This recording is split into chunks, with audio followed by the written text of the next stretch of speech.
Suppose You Met a Witch by Ian Serralier. Suppose you met a witch, there's one I know, all willow-gnarled and whiskered head to toe. We drowned her at 10-foot bridge last June, I think, but I've seen her often since at twilight time under the willows by the river brink, skimming the wool-white meadow mist astride her Brumo beach. And once, as she flew past, with a sudden twist and flick of the stick, she whisked me in head over heels, splash in the scummy water up to my chin. Ugh. Yet, there are witless folk will say they don't exist.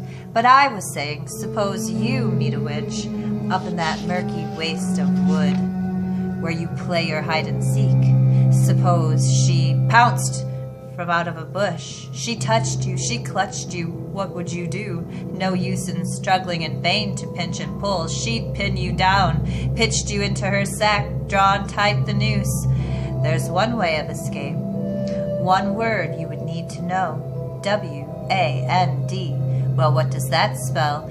They learnt it years ago, two children, Roland and Miranda, clapped in a witch's sack and trapped just as you might be.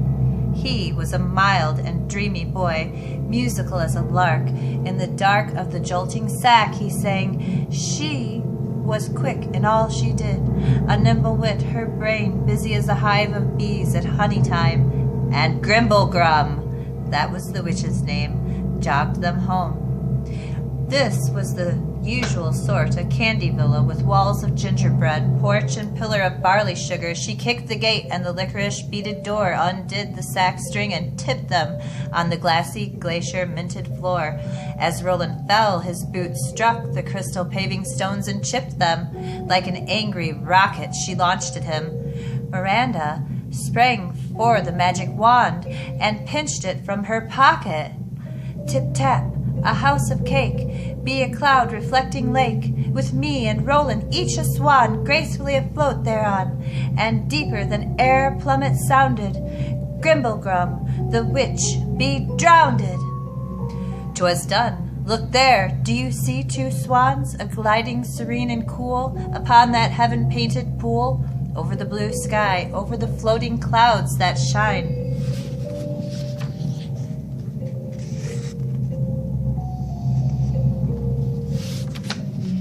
Like snow-white fleeces.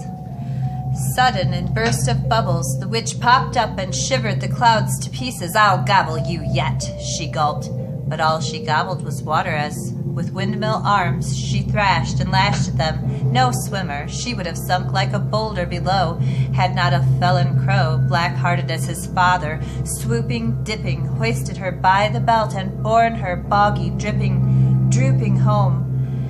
She'll follow us, no time to lose. Quick, we must fly, Miranda cried. Heavily they rose, far over field and forest, with whining wing all night through, till dawn of day they flew.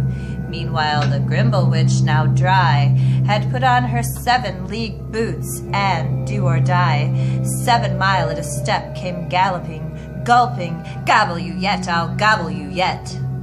The swans heard her cackle, and a thudding where she stepped. Down by a screen of trees they swept, down to a lonely roadside out of view. I'll change myself to a rose of crimson hue, set in a prickly hedge, Miranda said. And Roland, as for you, you'll be a piper, and the magic wand your flute.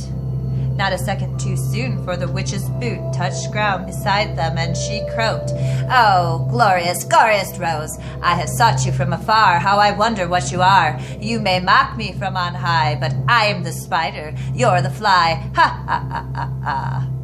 And she gaped at them, glorious and goriest of roses, with the greediest of eyes and the nosiest of noses. Again she spoke, Good piper, this rose, how dainty it would look if I stuck it in my cloak. May I pluck it? Good lady, you may, and I'll play to you the while. And Roland smiled, for his was a magic flute, each golden note entrancing. None could listen without dancing. 1 note 1, she spun like a top. 2 notes 2, she hopped and couldn't stop. 3 notes 3, and into that thorny, thistly tree with a hop, skip, and a jump went she. Toodle-toot, sang the flute, and up went her boot, and down again soon to the tantivy tune.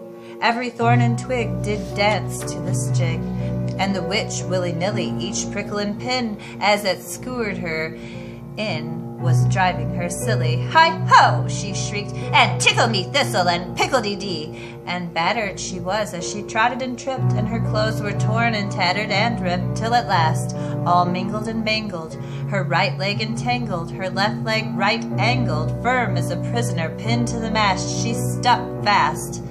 Silence, not a sound, as Roland wiped the sweat from his brow. Then gently with his pipe he touched the rose.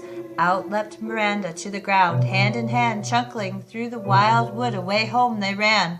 That same evening a cowman passing by paused by a roadside bush to cut a switch. He heard a cry, turning, saw in a hedge near by a prickly witch, who screamed and yelled and hissed at him and spat. So he put a match to the hedge, and that was that.